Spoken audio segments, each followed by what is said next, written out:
Nshuti bakunzi b'Ingeri TV turabaramukije kandi tubifuriza amahoro y'Imana. Nkuko mubimenyereye rero kandi nkuko twabyiyemeje tubazanira muri bya biganiro byiza cyane byibanda ku muco nyarwanda kugira ngo akamuri katazazimirira mu kamuga.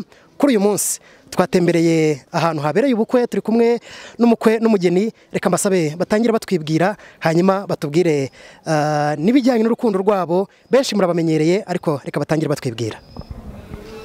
Nitwa Aline Mukeshimana. Twangamije Boniface.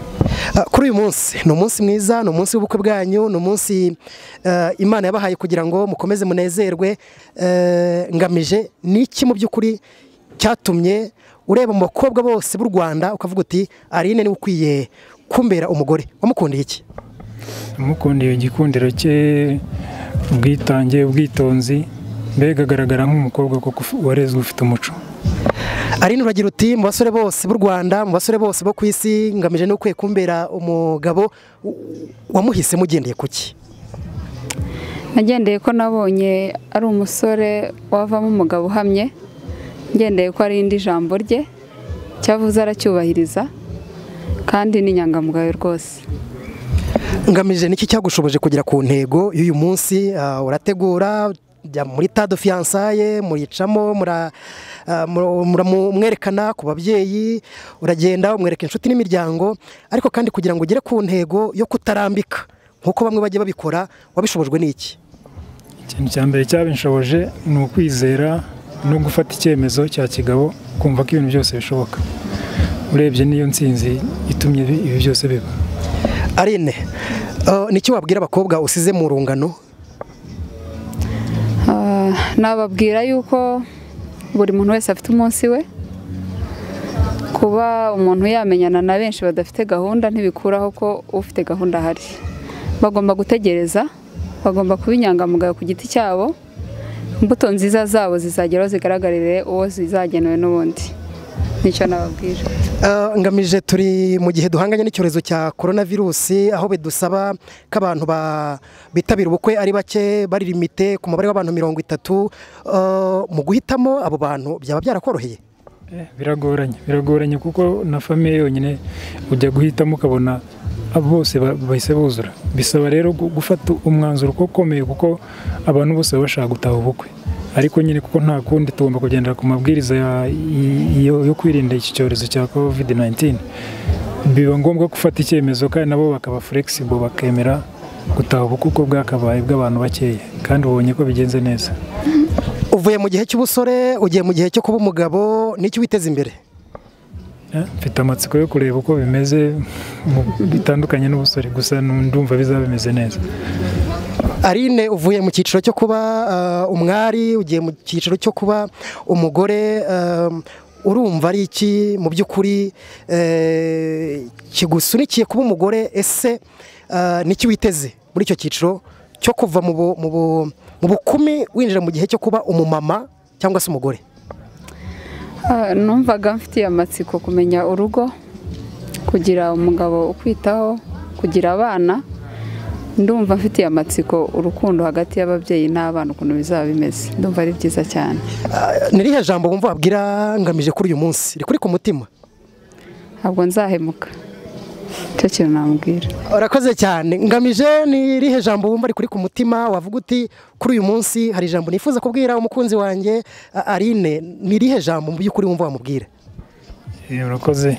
Ijambo, amagambo ye ni menshi ariko umuntu yabishyira mu ijambo rimwe yuko nzamukunda ubuzima bwanjye bwose. Ndumva ari icyo ngicyo, ngira ngo ibyo twasezeranye arabizi, ndumva nzabisohoza. Inama wagira abasore usize mu cyiciro cy'ubusore? Inama ni uko bagomba kwitonda bagafata umwanzuro uko babitekerejeho, kandi niba bafashe umwanzuro bawufashe, byose birashoboka. Iyo babigiyemo n'Imana iragufasha. Murakoze cyane, tubashimire Nshuti Bakunzi b'Ingeri TV, dukomeje kubashimira kandi tubifuriza amahoro y'Imana. Reka mbwire urugo rwa Ngamije ndetse na Aline, tubifurize kuzabyara ahungu na kobwa, kandi ubutatubwira bw'Imana, Imana Data, Imana Mwana n'Imana Roho Mutagatifu cyangwa se Mwuka Wera bizahore mu rugo rwanyu. Murakoze, murakagira Imana. Murakoze cyane. Murakoze rero Nshuti Bakunzi b'Ingeri TV, ngira ngo nkuko mubibona nyine murabona ko tuvuye mu bukwe bwa Ngamije ndetse na Aline. aba bose mubona n'ababyeyi bagiye bitabira ubukwe bwabo bubahirije wa mubare n'ubundi w'abantu 30. ngira ngo murebye n'aha ngaha muri Jayide ahabereye ubukwe murabona ko wa mubare n'ubundi wubahirijwe, murababona dukomeje n'ubundi kwirinda icyorezo cya coronavirus, ariko kandi duhesha n'ishema ababyeyi abana bacu bakora ubukwe. murabona ko byagenze neza, kuba umubare ari mutoya ntabwo bibujije ko ubukwe bugenda neza. Abasore bakirimo kwitinya, abakobwa bakirimo kwitinya, twabashishikariza guca mu nzira nziza, tukubaka umuryango nyarwanda, natwe tukiyubaka, kandi Imana ikaba hagati yacu. Murakoze, mukomeze munogerwe na gahunda INGERI TV ibategurira. Hano turi kumwe n'ababyeyi kandi nk'uko twahoze tubibabwira, ababyeyi batashye ubukwe bw'abana, by'umwihariko turi kumwe n'umukwe mukuru ndetse n'umusangwa mukuru, nagira ngo batangire batwibwira. Murakoze cyane, nitwa Mbonabucya Faustin, nkaba ndi umusaza mukuru muri uyu muryango, nkaba ndise wa Boniface ngamije. Nitwa Ntagozera Jean Jacques, ndi umusaza waje ahagarariye umukobwa, ubwo no kuvuga ko naje mu bahetsi baje bahekeye umugeni. Mubyeyi, muri iki gihe turi mu gihe duhanganye n'icyorezo cya coronavirus, aho abakora ubukwe bisaba ko bakurikizaho umubare n'ubundi wagenwe w'abantu 30. ese mubona byoroshye? Turabona bitoroshye, ukurikije uko imiryango yari imeze, uko yasabanaga, uko abantu baramukanyaga, uko abantu bicaranaga bagashirana urukumbuzi. Turabona bitoroshye, n'ibintu bikomeye cyane, bisaba kwihangana, ariko uko ibihe bimeze umuntu yihanganira uko bimeze nyine nta kundi. Murashingiye, mushingiye umukobwa Aline, ni izihe nama za kibyeyi mwatanga? Inama za kibyeyi natanga, inama yo kugendera ku isengesho no kwihangana. Turi mu bihe bimeze nabi, abantu bubaka nabi, ngo nyinshi zimeze nabi, ariko ikintu navuga cya mbere ni ugushaka umuntu wamukunze kandi ukazamufasha kwihangana. Buri muntu iyo atihanganiye undi ntabwo bubaka. Niyo mpamvu rero mu kugira inama abana, bashyira imbere urukundo, bakongera bagashyira imbere Imana, hanyuma bagashyiraho kwihangana. Ndumva byabafasha cyane. Muri iyi minsi hari abantu bakunze kugenda bagaragara bavuga ko ngo gukobwa atari ngombwa, ngo niba inkwano koko ari ishimwe ry'ababyeyi, ngo ababyeyi ku mpande zombi bagakwiye kujya barihabwa ngo kuko niba ari ishimwe.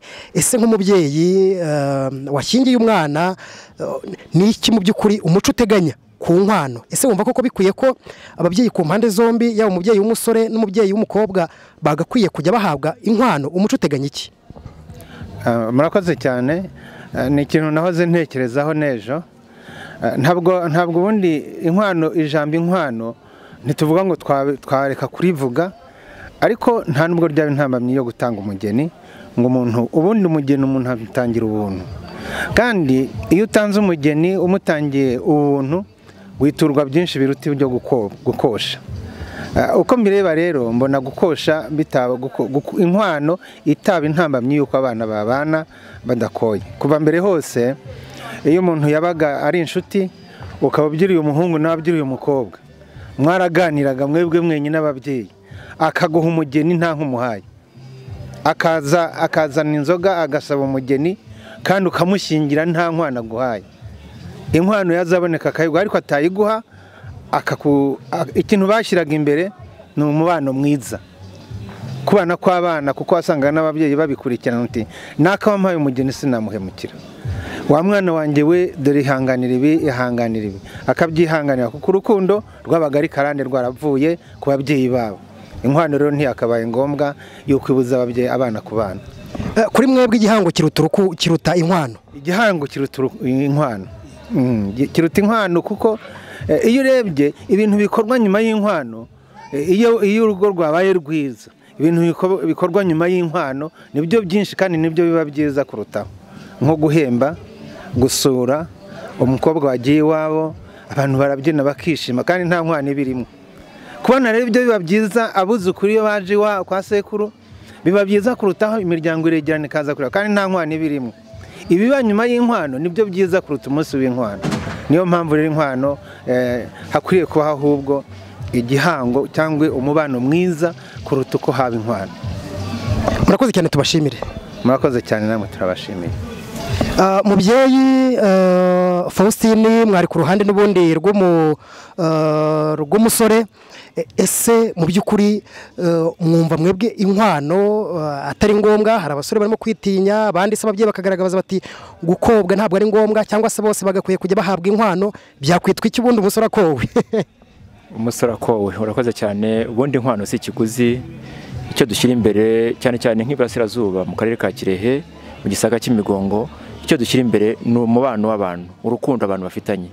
N'ubundi inkwano iyo tugiye kujanisha dusanga inkwano ari nkeya ku byo umuntu aba atanze. Numvaga rero inkwano uramutse ugiye kuvuga ngo n'umusore azakobwe byabaye ikiguzi, ubwo hari abantu batazashaka, kandi buri wese agomba gushaka. Imbogamizi rero z'inkwano ni izihe? Iyo rero ushyize imbere inkwano, hari n'igihe umuntu yakoye ashyira amananiza, yaza kwa sebukwe utabaga inkoko ati byewe simbyumva kandi narakoye. Noneho ugasanga no kwitwaza inkwano mu rugo iwe bibaye ikibazo. Numvaga rero ku bwanjye inkwano si ikiguzi, ahubwo icyo dushyira imbere ni umubano w'abantu, ukuntu abantu bagiye kubana. Ikindi kandi ikintu cyitwa urukundo, abantu bagashyira Imana hagati yabo, bakabyara kandi batanabyara, bakamenya ko atari bo ba mbere baba babaye batyo. Numvaga rero ikintu cyitwa inkwano si ikiguzi, kandi n'abandi rero usibye mu gisaka cyacu cy'imigongo n'imirenge dukwa ku mugaragaro, ahandi hari n'igihe abantu bavuga ngo bagiye gucanira, ugasanga abantu bacaniye inka itagaragara. Twe rero mu gisaka iyo ucaniye inka itagaragara ahubwo hakura umuvumo. Bo nta muntu ucaniye amafaranga, nta n'umuntu wivugira amafaranga, ariko hari ahantu bayivugira, bivugira inka rero n'ibivugira amafaranga. Nayo mpamvu rero mu muco wacu inkwano si ikiguzi, si n'ingurane ku mpande zombi, yaba umuhungu cyangwa umukobwa. Murakoze. Kuri mwebwe yaboneka itaboneka n'ibyabuze ubukwe kuba? Twe icya mbere ni umutima. Iyo umuntu ahise mu rugo, iyo ni inkwano ya mbere. Iramutse itabonetse, ahubwo iyo babyaye abana babonetse baruta inkwano. Twe rero inkwano si ikiguzi, kandi naho twabyirukiye buriya dufite abasaza n'abakecuru batigeze bakobwa, kandi uko babanye na divorce. Ubu rero uyu munsi abantu barakobwa mu gitondo cya kare kaba divorce. Inkwano rero si ikiguzi wacu. Hari aho numvise mu Burasirazuba by'umwihariko mu nce zo mu gisaka cy'imigongo n'icy'imirenge, yewe no mu Kigihunya, ko hari aho usanga umukobwa ajyana igare cyangwa moto kuwifite ngo atarijyana ntirireme mu birongoranwa. Byaba ari byo? Biriya ni imico itari y'Iburasirazuba nyirizina. Dufite Iburasirazuba niyo ntara ituwe n'ibice byinshi by'u Rwanda. Ndavuga Iburasirazuba hari amajyaruguru, amajyepfo. Abantu benshi bafite iyo mico ni abantu baturutse muri ziriya nce z'amajyaruguru n'amajyepfo. Ni ukuvuga ngo hari abifite bashaka kujyana igare, umuntu ashaka kujyana imashini isya, umuntu ashaka kujyana imashini idoda. Ibyo rero biterwa n'ubushobozi, ariko nanone nk'igare ahantu dutuye hari igihe baritwara kubera ko umuntu yagiye ahantu mu rugo rw'abahinzi, kandi bazakena gusarura imyaka, kikaba nka kimwe mu bikoresho bizafasha urugo kwiteza imbere. Mwigeze gukomoza ku kintu cyitwa divorce muri iki gihe cyangwa se gatanya. Kuri iki gihe ingo zirimo ziratandukana, bashakanye baratandukana hadaciyeho kabiri, kandi koko kwisuvuga uti kera ababyeyi bacu ba nyogokuru na ba nyogokuruza, ba sogokuru na ba sogokuruza babanaga neza bitarashingiye no ku nkwano, nyamara izo gatanya zirimo kuba kuri uyu munsi ntizibe. Ese niki nizihe nama mwagira abari mu gukora ubukwe kuri uyu munsi, by'umwihariko tugaruka ku bana banyu mumaze gushyingira kuri uyu munsi, Aline ndetse na Ngamije? Murakoze cyane. Gatanya ziriho cyangwa se divorce, ubu uyu munsi kugira ngo abantu babane na divorce, icya mbere hari ikintu cyitwa ubwizerane, ikindi kandi kwirinda irari. Ubundi umuntu anyurwa n'ibyo afite. Iyo rero ugiye gukompara ibyo utunze n'iby'abandi, byanze bikunze urasenya. Ikindi kandi umuntu agirwa mwiza n'uwo afite, n'uwamushatse. Nta mugore mububaho, nta mugabo mububaho, ahubwo umuntu ashobora kuba mubi kubera uwo bashakanye. Numvaga rero iyo umuntu anyuzwe n'uwo yashatse, akanyurwa n'ibyo atunze, niba ari iryo gare nk'uko rivuze, n'uri kompare na moto n'imodoka, buriya ikintu divorce ishingiye kutanyurwa n'ibyo umuntu atunze no kuba rero iyo utanyuzwe rero abantu baraguprofita, umuntu akaba yakwemerera ibintu ngo nukora divorce muzabana atange ibyo utigeze ubona. Nicyo niho bishingiye. Ubundi rero mbere divorce cyatumaga zitabaho nuko abantu bashakanaga bahuje, kandi muri minsi abantu bagombye gushaka imiryango kugira ngo umuntu ashake umuntu ku giti cye. Ubundi bagombye kumenya ko muri umugeni n'umugabo akamenya, n'umugeni akamenya aho umugabo akomoka.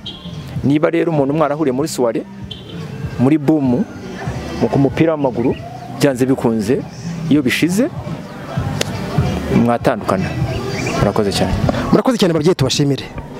Murakoze namwe. Nshuti bakunzi b'Ingeri TV n'ubundi murakoze, mwumvisha inama za kibyeyi, mwumvisha inama ababyeyi batanga yaba kububatse ngo ndetse n'abatararushinga. Rero Uwiteka akomeze abayobore kandi twumvire inama z'ababyeyi kugira ngo twubake urugo rwiza ruzira gatanya. Imana ibahe umugisha. Nshuti bakunzi b'Ingeri TV dukomeje kubashimira kandi tubifuriza amahoro y'Imana. Nkuko twebasezeranyije kandi twahoze tubibabwira, tuvuye mu bukwe bwa Aline ndetse na Ngamije, aho rero twegereye ababyeyi batandukanye bagenda bagira inama abageni ndetse n'abandi batararushinga. Uyu mwanya rero turi kumwe no wamenyereye cyane mu bukwe, aho bakunze kwita marene. Ni umuntu ukomeye cyane, nagira ngo atangira twibwira. Nitwa Esperance Akanyuza umugabo, nkaba ndi marene wa Mukeshimana Aline. Marene ubusanzwe ni zihe nshingano za marene cyangwa se uwo bita umushyingira mu rurimi rw'Ikinyarwanda? Marene inshingano ze ni ugufasha umukobwa abyaye cyangwa umudamu ugiye gushinga urugo bushyashya kujya mu nzira neza agiyemo yo gushinga urugo. Urugo mu by'ukuri ni inzira y'umugisha, ni umuhamagara Imana iduhamagariramo kwitagatifuza. Inama rero nagiriye Aline ndetse nagira n'abandi badamu bose bubatse ingo, nuko urugo ari ijuru ritoya. Urugo ni isoko y'ibyishimo n'umunezero n'amahoro. Kubera rero urugo ari isoko y'ibyishimo n'umunezero n'amahoro, nakangurira Aline ndetse nkangwa n'abandi babyeyi bose gusenga, guca bugufi, kugira urukundo no kubabarira, kuko ibyo ngibyo nibyo bizatuma bubaka urugo koko runyuza Imana kandi rukaba urugo rugendwa. Murakoze. Ubundi ni izihe nshingano z'umugore mu rugo? Inshingano z'umugore mu rugo ni nyinshi. Icya mbere ni ukubaha umugabo we, ni ukumenya gutunganyiriza umugabo muri byose. Ikindi ni ukurera neza abana Imana ibahaye. Ikindi ni ukwihangana mu gihe batinze kubyara, bagakomeza bagasenga babifashijwemo natwe babyeyi. Tukomeza kubaba hafi no kubagira inama kugira ngo uru rugendo batangiye we n'umutware we bazarusoze mu ijuru amahoro. Murakoze. Muri iyi minsi turi mu gihe n'ubundi dukomeje kujyana n'iterambere ry'urugo, iterambere ry'igihugu. Ese nk'urugo muri rusange ni izihe nshingano z'umugore mu gihe turimo guhangana n'iterambere, mu gihe turimo guhangana n'isi n'umuvuduko w'isi? Ni izihe nshingano by'umwihariko umubyeyi atagakwiye kwirengagiza, kabone n'aho yaba afite izindi nshingano z'akazi gasanzwe kamuhesha guteza urugo imbere? Ubwo ndavuga akazi gasanzwe nyine gatuma umuntu ahembwa, ariko inshingano z'umwihariko umugore yagakwiye kugira mu rugo ni izihe? Mu by'ukuri inshingano umubyeyi agifite mu rugo ni ukumenya kwita ku mugabo we no kumenya kwita ku bana. Muri iki gihe hadutse imvugo ngo nta mwanya afite. Ibyo bigatuma ingo nyinshi zigenda zisenyuka, aho umugore ava ku kazi, yava ku kazi akajya ku ishuri, yava ku ishuri yabaje no mu rugo akajya muri computer, ari mu kazi cyangwa ari mu masomo. Ibyo ngibyo ugasanga biri gutuma urugo rwe rutagenda neza kubera ko nta mwanya abonera urugo rwe. Inshingano rero z'umugore cyane cyane muri iki giterambere, nubwo turi mu iterambere ry'ubuzima, ariko iterambere ry'urugo niryo rya mbere. Ni ukuvuga ngo inshingano ze ni uko yakwiteza imbere ariko ashyize na mbere urugo, akajya abonera umwanya we urugo. Ntabwo gutera imbere bituma umugore aburira umwanya urugo rwe, ngabona umwanya wo kuganira n'abana, ngabona umwanya wo kuganira n'umugabo, ngabona umwanya wo kwita ku mugabo we, abona yo kubura umwanya wo kwita ku by'urugo rwe byose. Nk'ababyeyi rero duhamagarirwa gukora tugatera imbere kuko natwe turashoboye, ariko twibanda cyane no ku nshingano duhamagarirwa kuzuza nk'ababyeyi, ntituzitere umugongo, ahubwo inshingano tukazifatanya n'iterambere kugira ngo byose birusheho gutera imbere. Kuko iyo uteye imbere mu buryo bw'amafaranga niho uzasanga abagore ingo zarasenyutse n'abagabo batumvikana, abana babo barabaye ibirara ari bwo nk'urumogi kubera yuko babuze umwanya w'urugo rwabo. Marene, ubundi umugore mwiza n'umuziki? Umugore mwiza n'usenga kandi akubaha umugabo kandi akamenya inshingano ze zo kurera Kristo. Murakoze cyane, tubashimire. Murakoze. Marene umushyingira nk'uko nyine mu kinyarwanda bivugwa. Ese ni izihe nama by'umwihariko wagira urugo rushya mushinze cyangwa se muhesheje umugisha kuri uyu munsi? Inama nagiriye Aline kuri uyu munsi wa mariage yabo ni uko urugo rwabo ruzarangwa no gusenga, rukarangwa no gushyira hamwe, rukarangwa no kubahana, rukarangwa no kuzuzanya, rukarangwa no kujya inama, kandi igihe cyose bakajya bafata umwanya wo kuganira ku byo uko urugo rwabo rugenda, imigendekere y'urugo rwabo, haba ari nko mu gihe cy'ukwezi cyangwa ibyumweru bibiri, ibyo dukunze kwita mu Kiliziya Gatolika ngo ni gacaca y'abashakanye. Ubwo rero iyo nama nabagiriye niyo kujya bakora gacaca y'abashakanye, kuko nto bareberamo ibyo twavuze by'iterambere n'ubukristu nuko barera abana. Ibyo byose nabagiriye mu inama nabibabwiye, kandi banyemereye ko bazakomeza kubigenderaho, kandi nanjye nk'umubyeyi nabasezanije ko nzagumya kubaba hafi, kuko umubyeyi ahora ari umubyeyi iteka ryose. Murakoze. Marene, mpise amatsiko, gacaca y'abashakanye mu rugo iberahe? Gacaca y'abashakanye ni umwanya umugore n'umugabo bafata bakitarura urugo, bakareba ahantu bicara hitaruye. Gacaca ikabanzwa n'isengesho kandi ikagira imirongo igenderaho. Ni ukuvuga ngo mu rugo ntabwo habera gacaca, mu rugo habera ikiganiro gisanzwe cy'abashakanye cy'umugore n'umugabo, ariko gacaca ni umwanya bitarura mu rugo, bakava mu rugo bakagenda baba bafite amafaranga, baba ntayo batayafite. Urugero, bashobora kuba bakennye, nta mafaranga bafite yo kugenda ngo bicare ahantu bafate fanta, ariko mu rukundo rwabo bafitanye ko bazi yuko nta mafaranga bafite, bakagenda bakicara ahantu cyangwa bakicara ahantu cyangwa bakagenda babiganiraho bareba uburyo ki bahagaze. Urugero, bashobora kuba bamaze umwaka babanye, umugabo bakagenda kureba ku nsanganyamatsiko ivuga ngo ese urugo rwacu rugeze he, turatera imbere, turagaragara gute. Ni ukuvuga ngo iyo nsanganyamatsiko niba bagiye kwiganiraho yuko bahagaze aho batuye, bazareba niba bafasha abakristo baturanye, niba bafite umusanzu muri leta nko gukora umuganda, kwitabira ibikorwa bya leta, kwitabira ibikorwa bya Kiliziya n'ibindi bareba muri sosiyete muri rusange. Nibarangiza bareba batabigenjeje neza, bafata umwanzuro. Gacaca rero irangwa no kwisuzuma, ugafata umwanzuro n'ingamba zizatuma ibyo wabonye bitaragenze neza wongera kubisubiraho. Cyane cyane gacaca abashakanye bayiganiriramo uburyo babanye mu mpande zose z'ubuzima. Umugabo akabwiza ukuri umugore we uko amubona n'uko amuzi, kugira ngo iyo mibanire niba hari ahatagenda neza buri wese ahakosore, kugira ngo arusheho kunogerana muri byose. Ikindi nakongeraho, urugo ni rwiza. Ndabwira abakobwa n'abandi bose bumva bafite ubwoba kubera ibibazo bagenda bahura nabyo muri sosiyete, bakumva ntibashaka, ko urugo ari rwiza, bagomba kurutegura neza, bakarusengera, umuntu agasengera uwo yifuza kubana nawe akamusaba Imana.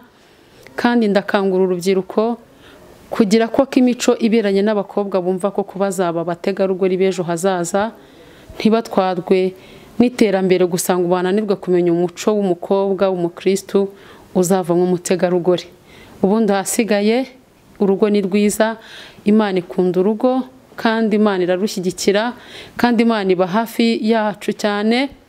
Ndivuga nkanjye w'umugore mfite umugabo n'abana 3, turahuza tugasenga, nta na kimwe tujya dusaba Imana ngo ikitwime, kubera yuko ijambo ry'Imana rivuga ngo aho 2 cyangwa 3 bateraniye banyambaza mba ndi hagati yabo. Ikindi cyiza cyo kubaka urugo nuko njyewe iyo nashiriwe nta mafaranga afite, ntahembwe cyangwa nagize ikindi kibazo, umugabo wanjye aba yafite inzira ze ziba zafungutse, maze ugasanga urugo rwacu rahora rutera imbere, haba kuri no ku mubiri. Kuko niyo nagize intege nke umugabo wanjye arasenga, yaba yagize intege nke njyewe ngasenga, cyangwa tugafashanya gusenga kubera yuko dushyize hamwe, kuko turi kumwe nawe. Ubwo rero ndababwira yuko urugo ari rwiza, muze dufatanye twubaka umuryango, maze Imana y'amahoro ibane natwe kandi dushyigikire. Murakoze, murakabaho. Abakobwa barimo gutinda kurongorwa, barimo gutinya, bafite ubwoba, bati nta bagabo nta basore bakiriho bafite gahunda yo kubaka urugo. Ibyo bigatuma nabo batinda, abasore nabo bagashinza abakobwa bati nta bakobwa bakiriho bavamo abagore. Ni kimwe ababwira by'umwihariko abakobwa, ariko n'abasore muze kubakomozaho. Abakobwa bavuga ngo nta basore bakiriho, biterwa naho uwo mukobwa ari, biterwa naho uwo musore yifuza ari. Mu by'ukuri niba uri umukobwa udafite umuco w'abakobwa, uwo mugabo uzaza kukurambagiza ngo mubane, kerekane muhura mu kabari cyangwa ahandi hose baba bari kumwe. Ariko niba uri umukobwa w'umutima ushaka umugabo, ukagaragaza imico myiza, abagabo nabo barahari, abasore nabo barahari ngo bashyingirwe abakobwa beza bameze gutyo. Nimwifate neza ngo murebe ngo muragira ingo nziza, n'abagabo beza barabarwanira. Ikibazo si uko abasore babuze, nta nubwo ari uko abakobwa babuze, ahubwo ni uko ujya kureba ugasanga abakobwa nabo barifata nabi, ukabona kumushyira mu rugo n'iyo mico mibi yiwe ari ikibazo. Ubwo rero nabakangurira kwifata neza, kuko hari igihe usanga imico y'umuntu mu by'ukuri ukavuga ngo si uyu mukobwa nimuzana mu rugo azamera gute. Ugasanga rero nibo irabera imbogamizi abasore nabo rero ntabwo gukunda ari amafaranga, ntabwo ukunda umuntu kubera ko afite ubutunzi, ntabwo ukunda umuntu kubera ko afite ibi n'ibi, ahubwo wowe urabanza ukareba imico myiza iri imbere itagaragara. Kuko na Kristo ubwe ntabwo yadukunze ko dufite amafaranga n'ubutunzi, ahubwo yadukunze kugira ngo atugenze uko ashaka, atuhe urukundo rwe. Natwe rero duhamagarirwa gukunda, ubundi rero Yezu ibindi akabyikorera, kuko nta bantu bigeze bakundana babana ngo bagire icyo babura. Kuko iyo ukunda n'ubutunzi buraza. Muhagurukire rero gukundana, urukundo rw'Imana, mutareba isura, mutareba amafaranga, mutareba n'ibindi byose tubonesha amaso y'umubiri, ahubwo banze urebe ibyiza mugenzi wawe yifitemo mu mutima, bimwe bitajya bivanwaho n'iminsi n'ibihe, ari byo biba mu mutima imbere bidafatika. Ibyo bidafatika bitanarebeshwa amaso ngo tubifate, ibyo nibyo dukwiye kwitaho kugira ngo dukunde, bityo tubone no guhitamo. Basore rero abakobwa beza barahari, n'abakobwa basore beza barahari, nimwifate neza musenge, ubundi rero ngo murebe ngo turababera abamarene. Murakoze. Pare ni umuntu ukomeye, ni umuntu mu bukwe kuri ubu ngubu ndetse n'igihe cyagiye gitambuka, ni umuntu ukwiye kwibandwaho, ni umuntu w'ingenzi cyane kugira ngo wubake urugo rwiza, ndetse akaba yafasha n'umusore mbere y'ubukwe, mu bukwe ndetse na nyuma y'ubukwe. Nagira ngo kuri uyu munsi rero turi kumwe na pare cyangwa se best man wari ugaragiye ngamije mu bukwe bwe.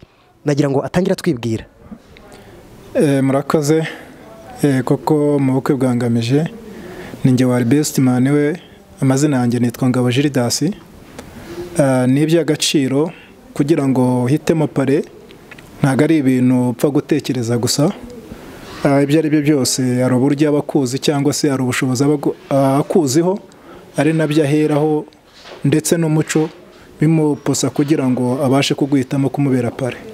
so ni byiza rero ngamije yararebye ni murumuna wanjye arareba asanga mu bandi bakuru be nubwo bose bagendaga bamubera bakuru be beza bamwungura inama bamuha ibitekerezo byiza ariko aravuga ati kuri uyu munsi wanjye w'ibyishimo ariwe nyine wangabije atangiye urugendo rushya rwo kwitwa umugabo ahitamo yuko namubera pare nanjye nabyishimiye kubona murumuna wanjye antoranya n'iby'agaciro kandi nzakomeza kumuba hafi nk'uko yifuje ko n'ubundi muba hafi mu bukwe bwiwe.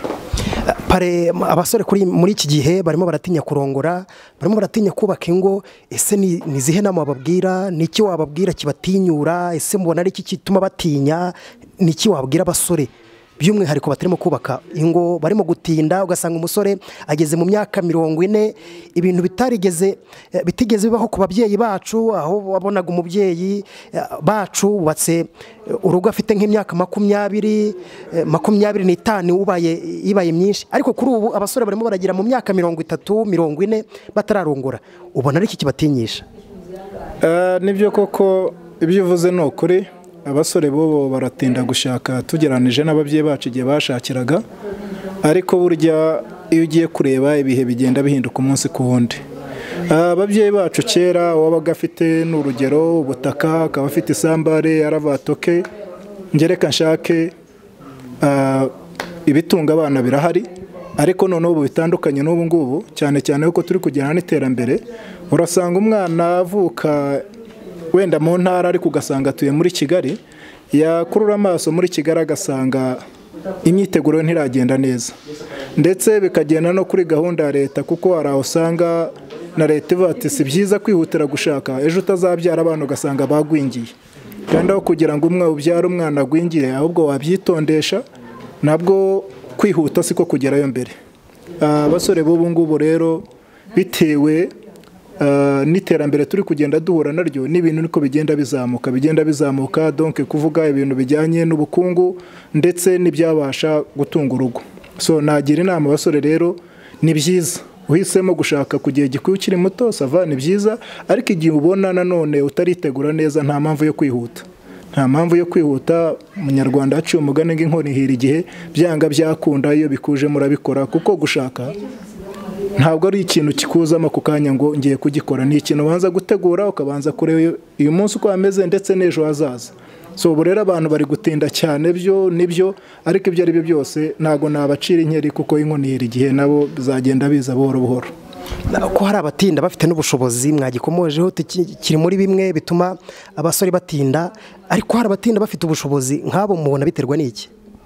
Murakoze cyane burya kera rero impamvu abantu bashakaga vuba wasangaga n'imiryango iziranye akenshi wasangaga umuntu ajya gushaka ku gasozi kwa hafi iwabo umukobwa niwe umuhungu bakaba baziranye ariko ikibazo gihari ubu ngubu urasanga n'ugera mu byaro generasiyo zaho zose ntaziba zijyara urubyiruko rwose urubashe kugira akantu gato ruraza i Kigali gushaka ubuzima umwe naturuka iburasirazuba undi agaturuka amajyaruguru undi agaturuka amajyepfo usanga kwigana ku mico bigoranye ariho rimwe na rimwe umuntu avuga ati okay ubundi mbere yo umubyeyi wawe yakurangira akakubwira ati kwa runaka hari inkumi kandi ifite umuco n'imico n'imyifatire wabyumvaga vuba ariko ubu ngubu ku munsi wa none biragoye kugira ngo umenye imico n'imyifatire y'umuntu bigusaba rero kubanza gushakisha kenshi mbonane nacyo kintu nyamukuru kuko niba nawe bizi imvugo iri hano hanze usanga abakobwa bavuga abagabo barabuze abagabo nabo abagore barabuze nta kindi kibitera soko abakobwa badahari cyangwa abahungu badahari ahubwo ni kwa kwigana nyine hariho kwigana cyane ni akenshi nibyo bitinda umuntu akiri kwiga ntago navuga ko ariyo ntego nyamukuru ariko rero n'ufite amafaranga ariko ugasanga ikibazo ava ese umugeni ndamukurayo ikibazo rero mbona kiriho ubu ngubu abaranga ntabakibaho kera umuntu yashaka umuntu kuko yamurangiye ariko ubu ngubu biragoranye umuntu kukurangira biho kwishakishamo we wagiranye n'uw'Imana ikugeneye wamugeraho savana nuko ngo tugana ku musozo ni zihe nama wagira urugo rushya rwa Ngamije ndetse na Aline? Murakoze cyane buriya urugo rushya bavuga ko ribari nk'ijuru rito ubu ni ijuru rito batangiye ni byiza kubaka ariko nabyo no kwitonda ingo z'ubu nkuko natangiye mbivuga burya ingo kera zagiraga abaranga nta nubwo zazagamo ibyo bibazo ariko inama nagira muri umuna wanjye Ngamije ni ukuvuga ngo urugendo atangiye ni rwiza ariko ruranakomeye kuko baca umugani ko kubaka urugo atari imikino, ariko inama namugira icya mbere igishobora byose no kwiragiza Imana. We no kwishyira mu biganza by'Imana ukavuga ati Nyagasani Imana, urugo rwanjye ndushyize mu biganza byawe, ntazaba ari jye uruyobora ahubwo azaba ari wowe uruyobora.